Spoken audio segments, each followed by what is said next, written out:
Halo teman-teman trader dan investor, selamat datang di channel cuan-cuan saham di analisa teknikal dan benermologi harian. Seperti biasa, hari ini hari Selasa 5 April 2022, IHSG masih menguat 0,45% dengan candle yang masih solid juga. Seperti biasa nanti kita akan menganalisa IHSG dan juga beberapa saham pilihan yang oke-oke. Sebelumnya, buat teman-teman yang mau kasih tip, support, atau donasi untuk cuan-cuan saham, bisa. Caranya tinggal klik link sosial base di deskripsi.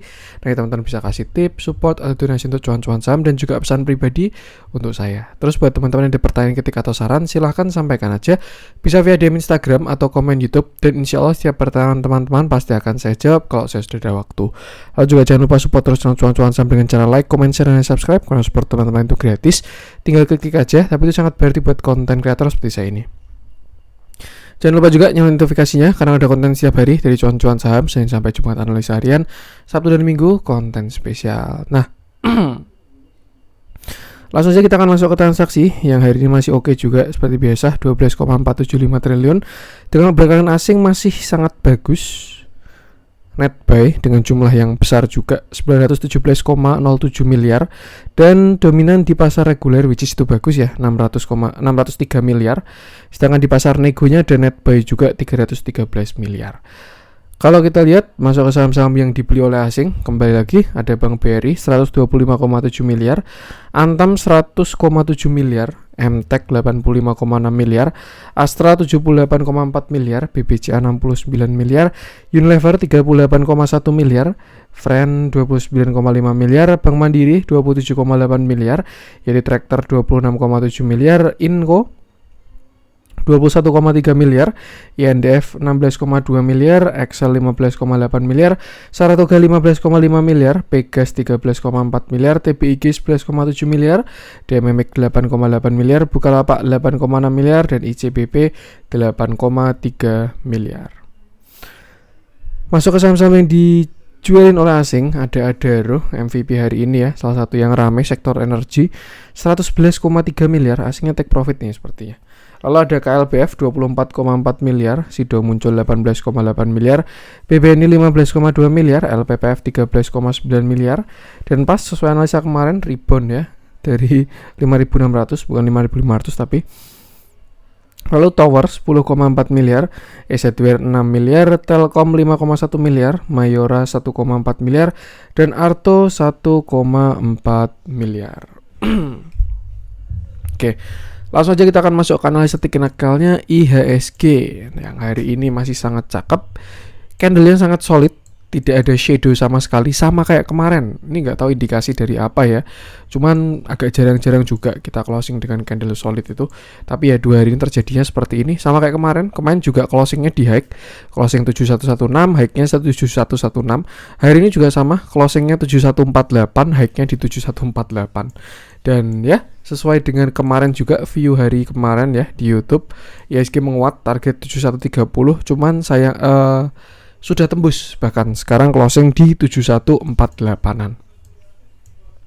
Berarti bisa juga kita pakai skenario kedua ya, ini untuk continuation dari symmetrical triangle, dari ascending triangle. Nah, targetnya bisa ke sini.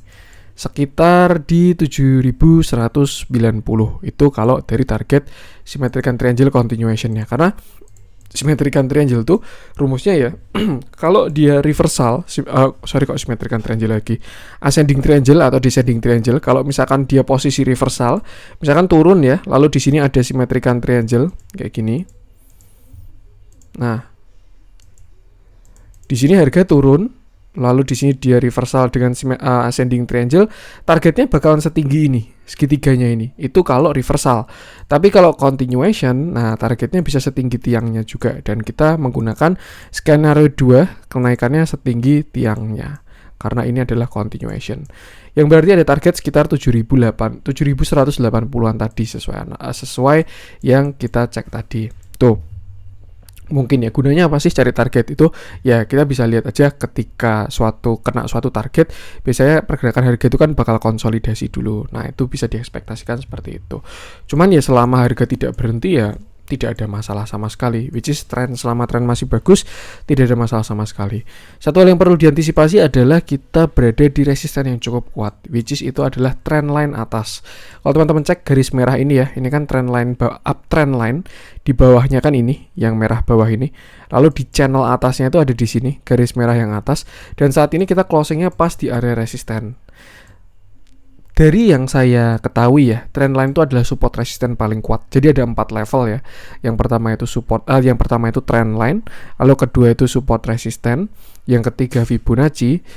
Tadi yang support resisten itu maksudnya yang horizontal itu ya, klasik. Habis itu Fibonacci, baru setelah itu yang paling lemah support resisten psikologis. Dan ya, kita artinya berada di resisten paling kuat, yaitu uptrend line atas.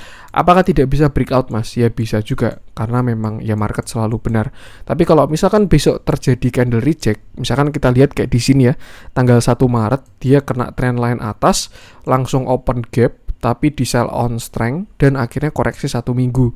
Itu bisa waspada kalau misalkan terjadi seperti ini. Tapi kalau misalkan besok berhasil breakout dengan candle yang bagus, saya rasa tren IHSG bakalan lebih kuat. Kenapa? Ya karena yang sebelumnya resisten menjadi support kan, yang sebelumnya slope-nya seperti ini, nanti barangkali atasnya mau kayak gini bisa juga kan. Misalkan kayak gini, nanti jadi slope-nya lebih kuat lagi. Tuh.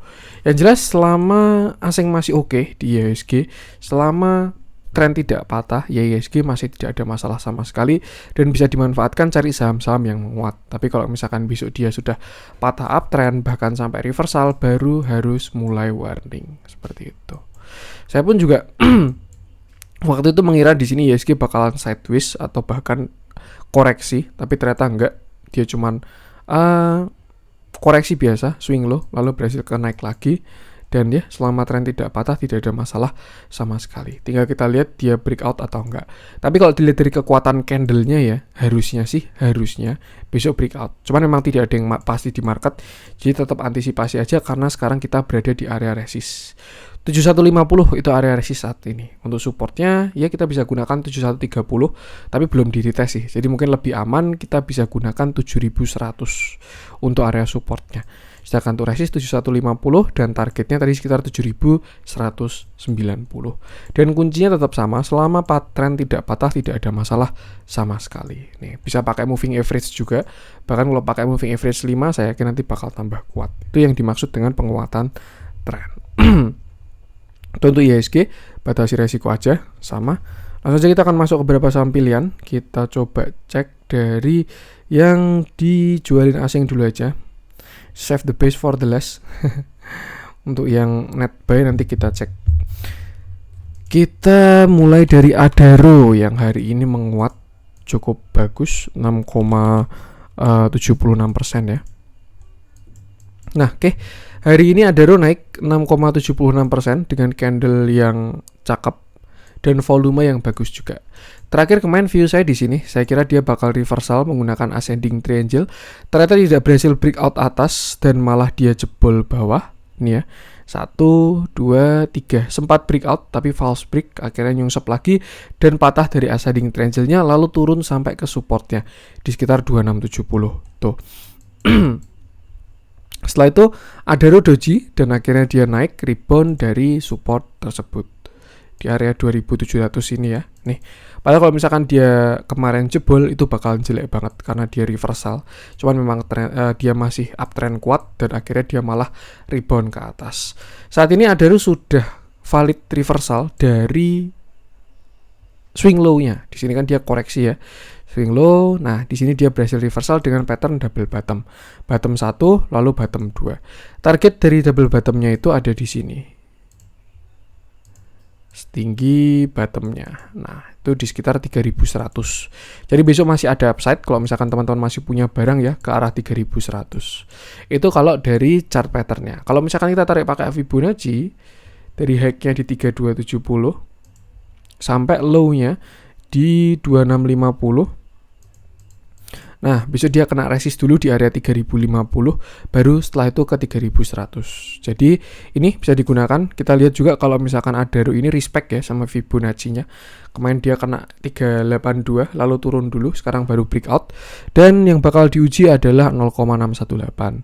Jadi kalau teman-teman punya barang besok dilihat ketika Adaro kena 3030 sampai 3100. Kalau breakout itu bagus, tapi kalau ada reject itu bakalan jelek seperti itu. Nah, untuk view besarnya Adaro ini jelas bagus banget view besarnya. Serius, saya ngomongnya aja sampai pakai banget ya. Kita pakai monthly aja 1 bulan ya, candle 1 bulan biar lebih gampang melihatnya. Dan kalau kita lihat Adaro ini sudah breakout dari area apa ya? Kalau kita lihat Adaro ini kan sideways dari tahun berapa ini? Dari tahun 2008. Dia kalau kita ke time frame besar ya, kalau time frame kecil di sini uptrend, di sini downtrend, di sini uptrend, di sini downtrend. Tapi kalau kita lihat bigger view dari tahun 2008, Adaro itu kan sideways. Dia tidak higher high dan tidak lower low. Selalu low-nya di 480 dan high-nya ada di 2670. Nah, di tahun 2022 kemarin Adaro itu kan breakout. Walaupun kalau monthly di sini malah shooting star ya. Jadi mungkin kita pakai weekly aja. Nah, kalau di weekly lebih cakep. Kalau monthly tadi shooting star. Kita lihat di weekly ini kan dia sudah breakout dari resisten all time high-nya dan dia terlihat sudah retest dan dia sudah berhasil rebound. Tuh, jadinya kalau menurut saya ini 2660 sudah menjadi support kuat bagi Adaro. Yang artinya kalau misalkan teman-teman punya average di bawah 2660, 2650, buat investasi pun nggak masalah kalau menurut saya. Tinggal dipasang trailing stop aja. Selama dia nggak jebol area itu, hold terus aja. Trennya pun juga sekarang masih oke. Dan kalau misalkan Adaro berhasil higher high, alias dia breakout 3270, kita bisa mencari target juga. Ini kan 3270 ya. Ini low-nya ada di 2650. Nah, targetnya ke sini 3.500 sampai 3.650 kalau berhasil breakout 3270 seperti itu. Tapi kalau kita ke bigger time frame-nya tadi, kita pakai weekly. Nah, anggap ini misalkan double bottom ya, atau kita anggap triple bottom atau double bottom atau ini cup and handle atau apalah itu, yang jelas dia higher high. Best skenario-nya bisa seperti ini. Ini best skenario. Ya. Bisa sampai 4.800. Dan kalau menurut saya, selama batu bara masih di harga ini, Adaro bisa ke sana. Tuh, bisa tinggal dilihat aja laporan keuangannya udah tercermin lah kemarin di akhir 2022, 2021 waktu dia mau bagi dividen. Terus laporan keuangan kan udah gila-gilaan banget itu. Nah, kalau misalkan batu bara tidak aneh-aneh ya harganya, saya rasa dia bisa sih sampai ke sini 4.800 seperti itu. Ini dulu pernah saya bahas waktu bikin konten ya bulan-bulan 2021 lah, bahas batu bara, dia breakout dengan patokan harga batu bara dan ya sekarang arahnya ke sana kalau menurut saya. Itu sih. Cuman saya juga nggak pengen over confident. Tetap batasi resiko. Jangan gara-gara CCS bilang Adaro ke 4.800 terus besok asal HK terus tidak diurusin, itu juga salah ya. Kalau menurut saya skenario itu bisa berhasil selama Adaro tidak jebol 2650. Itu kuncinya. Artinya apa? Kalau misalkan teman-teman pengen masuk dengan skenario panjang itu, bisa aja pasang stop loss di bawah 2650 seperti itu. Misalkan dia besok koreksi ke sini 2880 yang sebelumnya resisten menjadi support, nah itu bisa masuk dengan stop loss di bawah 2650. Cuman so far Adaro selama tidak jebol 2650 arahnya ke atas pakai banget. Seperti itu. Hari ini volumenya juga cakep dan dia nggak ada masalah sama sekali. Support terdekat di sini 2880, support krusialnya di 2650 sampai 2690 atau kita buletin sampai 2700. Itu untuk support krusialnya dia. Sedangkan untuk resistennya tadi 3030 sampai 3100, baru setelah itu di 3270. Kalau break bakalan cakep banget. Dilihat dalamnya terjadi distribusi hari ini, asingnya juga keluar, terjadi distribusi, cuman ya tidak ada masalah sama sekali. Ikuti TA-nya aja kalau menurut saya, karena mereka pun juga pasti butuh TP kok, seperti itu. Dan drill one belum kelihatan ya, PD-nya ini masih sembunyi, ini juga bukan PD yang asli. Ya, ikuti TA-nya aja kalau menurut saya. Itu untuk Adaro. Lanjut coba kita cek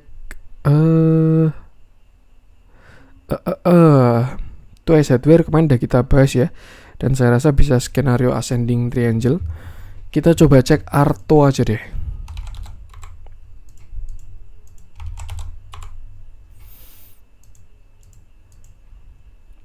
Nah, ini dia yang gak enak. Oke, hari ini Arto turun 3,62% dengan candle yang solid, tapi volumenya nggak terlalu kelihatan ya. Cuman kalau kita lihat ya cukup besar lah. Cuman yang jelas dia sudah closing dengan tidak enak karena closing di bawah support, dan yang lebih kurang bagus lagi adalah dia sudah lower low. Nih ya, last low-nya dia kan di sini 13.775. Dia sudah jebol dan closing di 13.300. Artinya sudah breakdown seperti itu. Untuk potensi pattern bisa aja dia pakai inverted cup handle ya, walaupun ya ini cup, lalu ini handle-nya, atau ini satu rounding bottom pun bisa juga. Yang jelas dia sudah lower low, dan untuk support selanjutnya dari si Arto ini ada di sini. Sini ada support dulu sekitar 13.200. Baru setelah itu ada di support krusialnya ya. Ini di area 12.300 sampai area 12.000 sampai 11.850 bahkan. Tuh. Kalau misalkan teman-teman punya barang si Arto ini ya, selama dia nggak jebol 11.850, saya rasa masih tidak jelek. Tapi kalau misalkan Arto sampai jebol 11.850, worst case skenario dia bisa reversal seperti itu. Kalau kita lihat ini kan trennya seperti ini ya, dia di sini akumulasi, lalu di sini di markup dari harga berapa nih? Rp200, dia tarik ke atas sampai ke 18.000. Ini uptrend. Nah, di sini kan dia posisi sudah sideways ya, karena tidak higher high tapi tidak lower low. Ini sideways. Dan kalau misalkan dia jebol 11.850, major trend line-nya bakalan downtrend, yang artinya dia reversal. Jadi untuk sekarang kalau misalkan ditanyain, "Mas, saya masih nyangkut nih, apakah boleh hold?" Ya kalau menurut saya sih masih oke. Selama tidak jebol 11.850. Tapi kan perlu dihitung ya, karena bisa juga dia jebol 11.850. Ya artinya kalau misalkan teman-teman punya barang, bisa tetap batasi resiko aja sih untuk si Arto ini. Tuh, kira-kira teman-teman punya barang di mana, porsi modal berapa, floating loss berapa, skenario-nya gimana, kira-kira siap dengan skenario terburuk atau enggak, atau seperti apa, itu yang harus disiapkan. Seperti itu. So far kurang enak untuk si Arto ini, view-nya ya. Dia support di sekarang 14.000 udah jadi resisten. 14.000-an sampai 13.750 udah jadi resisten. Sedangkan support terdekat itu tadi di sekitar 13.200 sampai 13.000 itu support terdekat. Kalau misalkan dia jebol, last defense itu ada di 11.800 sampai 12.300. Area yang lebar karena dia volatil juga. Dan kalau sampai jebol 11.850, worst case skenario ya bisa kayak agro. Saya nggak tebar fear, cuman itu bisa jadi salah satu bentuk-bentukan bank digital yang dia valid reversal tuh kan kayak si agro. Tuh itu worst case skenario aja. Yang penting tetap batasi resiko aja. Selama belum terjadi masih potensi, tapi kalau mau menunggu konfirmasi ya harus siap dengan keadaannya seperti itu. Tuh untuk Arto. Lanjut coba kita cek yang dibeli oleh asing hari ini. Belum ngecek dalamnya ya. Nah, kalau kita lihat juga kurang enak ini broker summary-nya, dilihat dari buyer side sama seller side-nya. Entah, saya nggak tahu kenapa setiap pergerakan jelek itu pasti sukses aja bandar ini jualan ke retail ya. Dan ya retail belinya kayak gini, posisi baru jelek udah ditampungin, bandarnya jualan. Itu sih. Ya, batasi resiko aja. Ini kalau menurut saya distribusi kelihatan jelas ya, mau pakai indikator ini atau bahkan dilihat Broksum-nya aja jelas distribusi ini. Yang jualan kayak gini, CS, BB, ZP, BK, AZ, AK, YP-nya ini bisa dibayar, bisa di bandar side sih. Ini dia provide liquidity, bisa aja untuk si YP. Cuman di bawah YP saya rasa ini sudah masuk retail.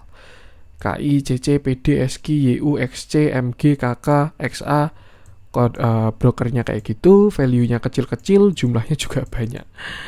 Jadi ya itu. Kenapa kok ada ini mungkin sekedar asumsi ya, bisa aja YP ini bisa retail, bisa juga bandar yang memprovide liquidity. Kenapa kok harus ada bandar yang nampung juga? Karena kalau misalkan mereka ini jualan tanpa musuh alias sama retail semua, itu bakalan langsung ARB. Dan kalau ARB retailnya nggak mau beli, tuh itu biasanya kalau markdown tuh kayak gitu, nggak ada yang nampung gitu, asal hajar kiri, turun nggak ada volumenya. Tuh, kalau markdown bagus, artinya belum distribusi.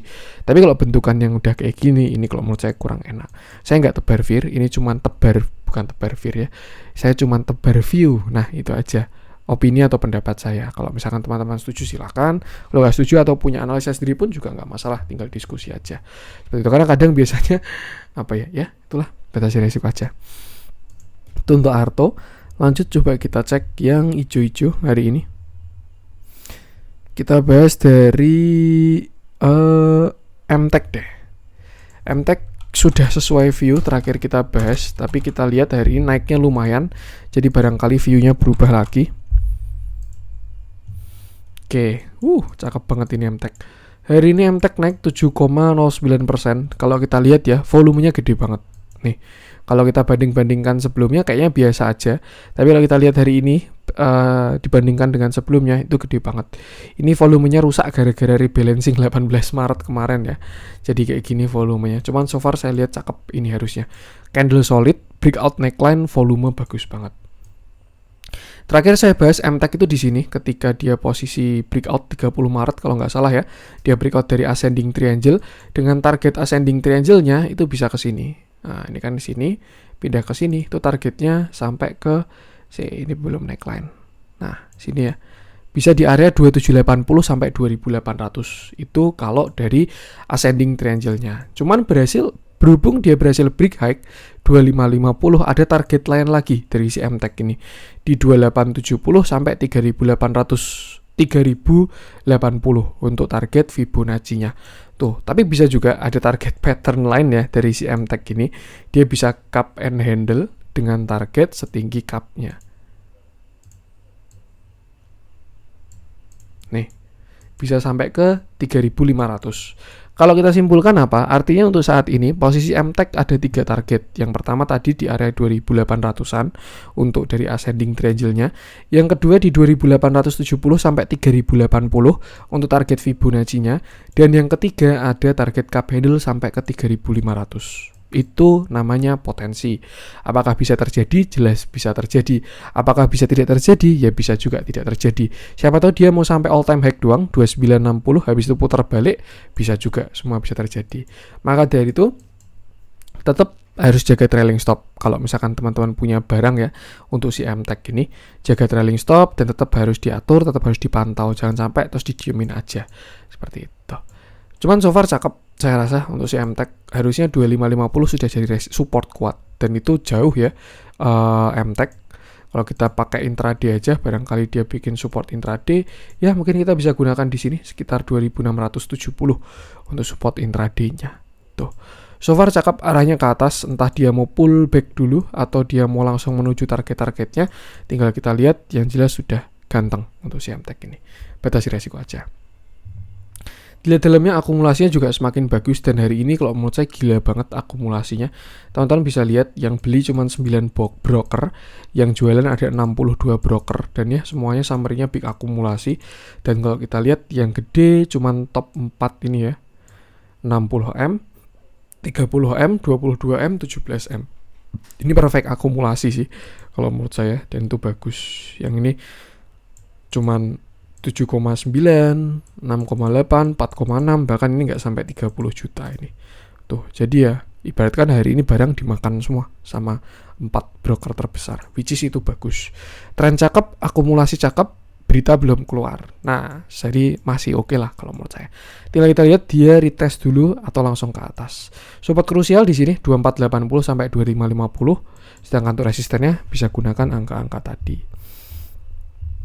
Itu untuk MTech. Lanjut coba kita cek ya di traktor udah sesuai ya kemarin. Kita coba bahas, saya pengen cek di MMX. Teman-teman kalau perhatikan sektor tekno ini juga terlihat mau manggung ya. Ada Bukalapak, terus ada MTech. MTech itu kan leadernya teknologi. Nah, ini siapa tahu DMMX juga mau ikut-ikutan lagi nih. Karena pasti sektor itu rotasi ya. Cuman kalau kita lihat memang dia ini kebalikannya komoditas. Tuh. Nah, hari ini DMMX naik 2,7%. dengan candle yang cukup menarik dan volume yang bagus. Volumenya besar hari ini indikasi yang bagus. Biasanya nih yang kayak gini besok itu mau jalan. Tuh, ibaratkan sudah ada yang ngambil barang, the real ones, which is alias si bandarnya itu sudah mulai masuk ngambil barang. Atau ya dia bikin volume besar lah, transaksi yang besar. Kalau masih kecil-kecil biasanya baru ngumpulin, akumulasi. Nah kalau udah volume kayak gini, bukan ngambil barang, itu sudah mulai tarian. Tuh biasanya, tinggal kita lihat aja besok. Nah hari ini DMMX naik 2,7% dengan volume yang bagus. Makanya kenapa selalu saya mention volume ya, karena memang volume itu paling penting kalau menurut saya. Price action is king, volume is queen, kan katanya kayak gitu ya. Dan memang benar, untuk instrumen saham volume itu sangat penting. Dan bahkan semua instrumen, kalau teman-teman analisa teknikal analisis, itu volume paling penting. Nah, untuk posisi sekarang, DMMX terakhir ini kan dia reversal dengan pattern inverted cup handle. Nih ya, di sini cupnya, lalu ini handle-nya. Nah, dia target turunnya sebenarnya itu belum hit. Dia belum hit dari target turunnya. Karena worst case scenario dia bisa ke 1000. Itu dari target inverted cup handle-nya. Cuman kita bisa tarik view lain juga. Mungkin ini dia menjadi downtrend channel. Kayak gini ya. Kita tarik pakai yang paralel aja. Ntar kita hilangin dulu. Ini.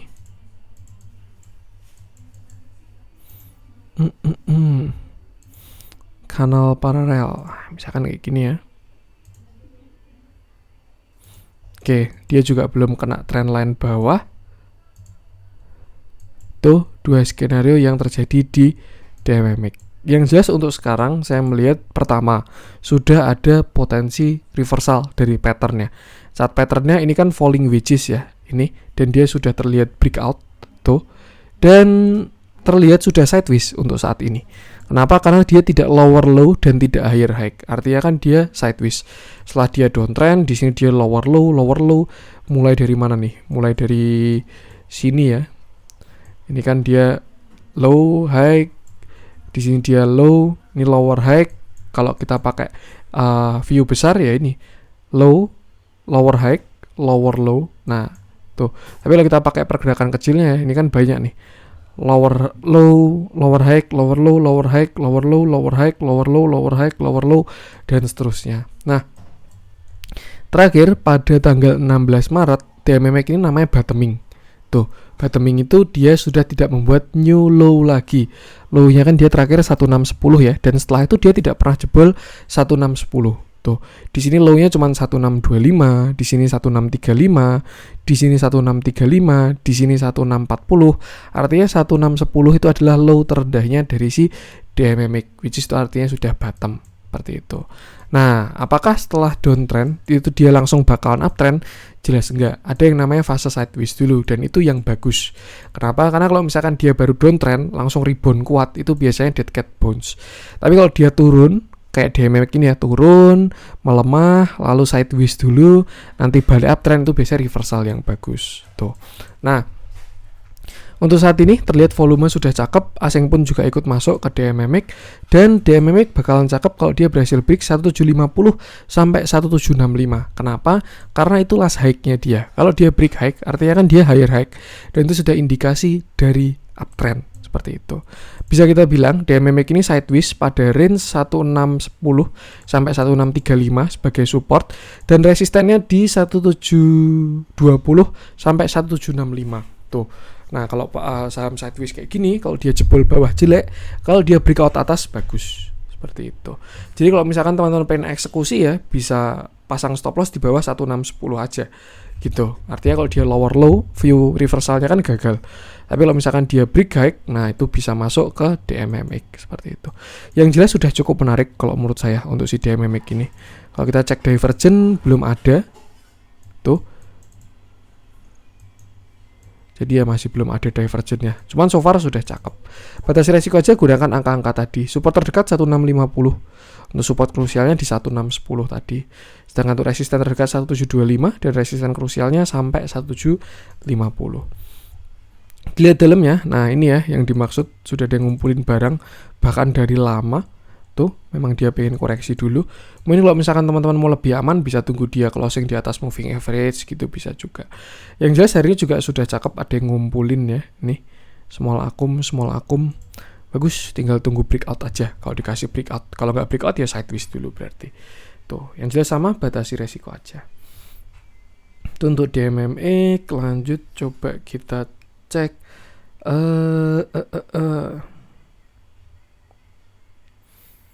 Alfamart kemarin udah kita bahas ya. Kita coba cek yang merah-merah. Dan beberapa small cap.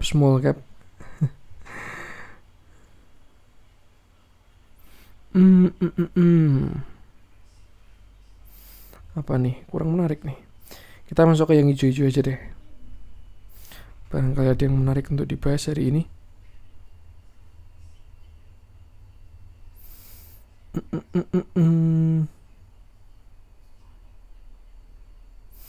Yang menarik batu-baraan sih. Itu Indi sama Doit jelas menarik itu. PTA, SCMA juga oke. Kita bahas dari mana ya? Indi mirip sama Adaro, jadi nggak usah kita cek ya. Biar tidak terlalu lama, biar tidak batubara semua juga. Kita bahas Doit aja. Perwakilan batubaranya 2.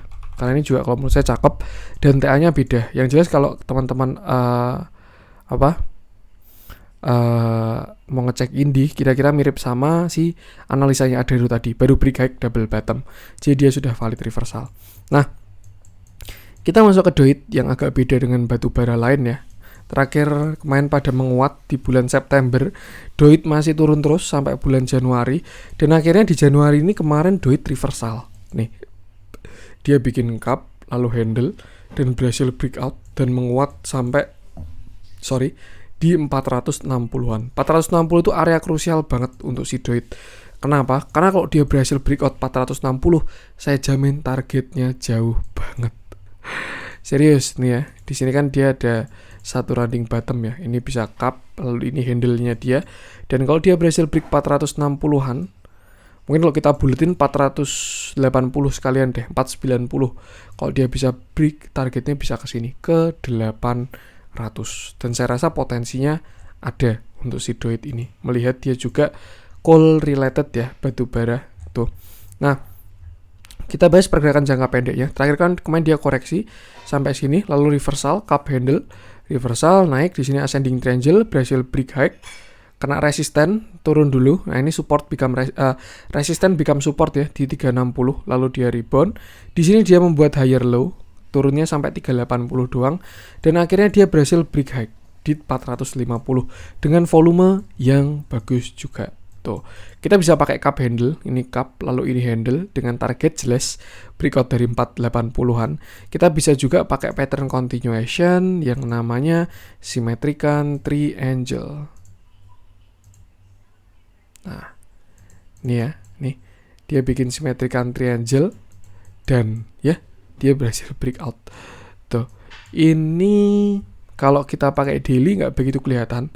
Tapi kalau pakai weekly atau monthly, saya rasa view-nya si Doit ini bakalan lebih clear. Oke, monthly-nya nggak begitu kelihatan ya. Kita coba pakai weekly aja deh. Nah, ini kan kelihatan cup and handle-nya. Terus ini juga kelihatan. Kalau di weekly malah bagus. Kenapa? Karena dia bisa penan.